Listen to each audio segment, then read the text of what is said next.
안녕하세요. 오늘도 주님 안에서 믿음으로 꽉 찬 알곡이 되기 위해 성경 묵상의 시간을 허락하신 하나님께 감사와 영광을 올려드립니다.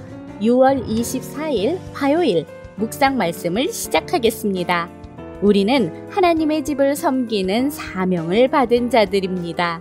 예배도 섬김도 우리의 사명도 하나님 앞에서는 정해진 시간과 마음 그리고 공동체적인 조화 속에서 드려져야 합니다. 오늘의 제목은 제사장의 조직과 직무입니다. 다윗은 레위인의 조직과 직무를 새롭게 정비한 후 아론의 계열에 속한 제사장들을 24반열로 정비하여 성전의 직무를 맡깁니다. 오늘 본문 역대상 24장 1절에서 31절까지의 말씀을 함께 듣겠습니다. 아론 자손의 계열들이 이러하니라. 아론의 아들들은 나답과 아비후와 엘르아살과 이다말이라. 나답과 아비후가 그들의 아버지보다 먼저 죽고 그들에게 아들이 없으므로 엘르아살과 이다말이 제사장의 직분을 행하였더라. 다윗이 엘르아살의 자손 사독과 이다말의 자손 아히멜렉과 더불어 그들을 나누어 각각 그 섬기는 직무를 맡겼는데 엘르아살의 자손 중에 우두머리가 이다말의 자손보다 많으므로 나눈 것이 이러하니 엘르아살 자손의 우두머리가 16명이요 이다말 자손은 그 조상들의 가문을 따라 8명이라. 이에 제비 뽑아 피차에 차등이 없이 나누었으니 이는 성전의 일을 다스리는 자와 하나님의 일을 다스리는 자가 엘르아살의 자손 중에도 있고 이다말의 자손 중에도 있음이라. 레위 사람 느다넬의 아들 서기관 스마야가 왕과 방백과 제사장 사독과 아비아달의 아들 아히멜렉과 및 제사장과 레위 사람의 우두머리 앞에서 그 이름을 기록하여 엘르아살의 자손 중에서 한 집을 뽑고 이다말의 자손 중에서 한 집을 뽑았으니 첫째로 제비 뽑힌 자는 여호야립이요 둘째는 여다야요 셋째는 하림이요 넷째는 스오림이요 다섯째는 말기야요 여섯째는 미야민이요 일곱째는 학구스요 여덟째는 아비야요 아홉째는 예수아요 열째는 스가냐요 열한째는 엘리야십이요 열두째는 야김이요 열셋째는 훗바요 열넷째는 예세브압이요 열다섯째는 빌가요 열여섯째는 임멜이요 열일곱째는 헤실이요 열여덟째는 핫비세스요 열아홉째는 부다히야요 스무째는 여헤스겔이요 스물한째는 야긴이요 스물두째는 가물이요 스물셋째는 들라야요 스물넷째는 마시야라. 이와 같은 직무에 따라 여호와의 성전에 들어가서 그의 아버지 아론을 도왔으니 이는 이스라엘의 하나님 여호와께서 명하신 규례더라.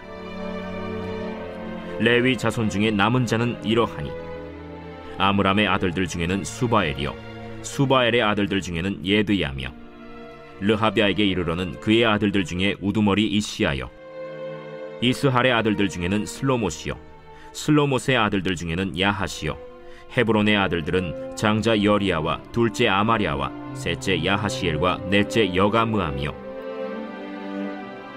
우시엘의 아들들은 미가요 미가의 아들들 중에는 사밀이요 미가의 아우는 이시야라.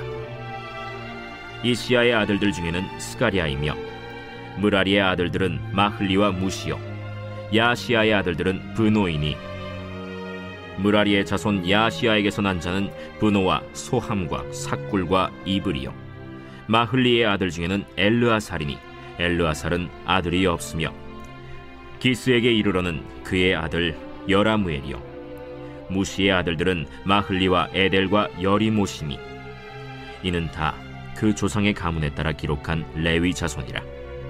이 여러 사람도 다윗 왕과 사독과 아히멜렉과 제사장과 레위 우두머리 앞에서 그들의 형제 아론 자손처럼 제비 뽑혔으니 장자의 가문과 막내 동생의 가문이 다름이 없더라. 오늘 우리에게 주시는 교훈은 무엇일까요? 1절에서 5절 말씀을 보시면 다윗은 아론의 자손 제사장들을 24개의 조로 나누고 추첨을 통해 봉사 순서를 정합니다. 이는 하나님의 일을 공평하고 질서 있게 감당하기 위한 지혜로운 준비입니다. 하나님께 드리는 제사와 예배는 하나의 개인적 신앙 행위가 아니라 공동체적이며 질서 있는 예배임을 보여줍니다. 추첨의 과정은 인간의 편견이나 불공평을 막고 하나님의 뜻에 순종하는 모습을 의미합니다.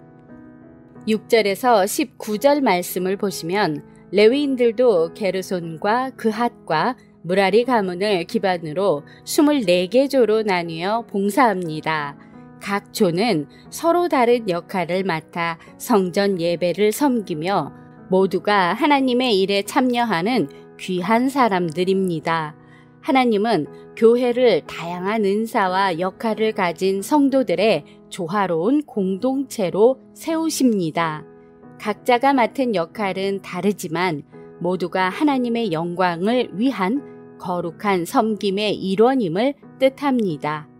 하나님의 일은 혼자가 아니라 서로 보완하며 함께 일할 때 완성됨을 기억합시다.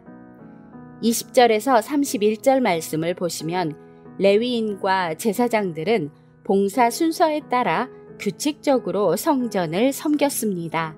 이는 예배가 혼란 없이 꾸준하고 질서 있게 이루어지도록 하는 하나님의 지혜로운 계획입니다. 예배와 섬김은 영적 열정뿐 아니라 질서와 절제가 필요함을 가르쳐 줍니다. 하나님은 무질서한 예배가 아니라 정결하고 계획된 예배를 기뻐하십니다. 영적인 열정을 유지하면서도 교회 공동체의 질서를 존중하며 하나님께 예배하는 삶으로 나아갑시다. 기도하겠습니다. 하나님, 오늘 우리에게 주신 말씀대로 우리를 제사장으로 삼으시고 충성스럽게 여겨 직분을 맡겨주셔서 감사합니다. 예수 그리스도의 이름으로 기도드립니다. 아멘. 하나님께서 우리를 부르신 자리는 크고 작고를 따질 수 없는 거룩한 사명의 자리입니다.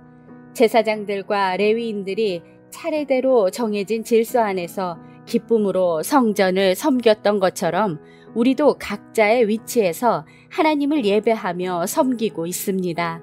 누구는 보이는 자리에서, 누구는 보이지 않는 자리에서 일을 감당하지만 모든 섬김은 하나님이 보시기에 귀하고 복된 일들입니다. 질서 있는 공동체 속에서 섬기는 우리의 헌신이 하나님의 집을 더욱 아름답게 세워간다는 것을 기억하며 오늘도 광야 같은 세상에서 하나님의 말씀으로 승리합시다. 저는 내일 다시 찾아뵙겠습니다.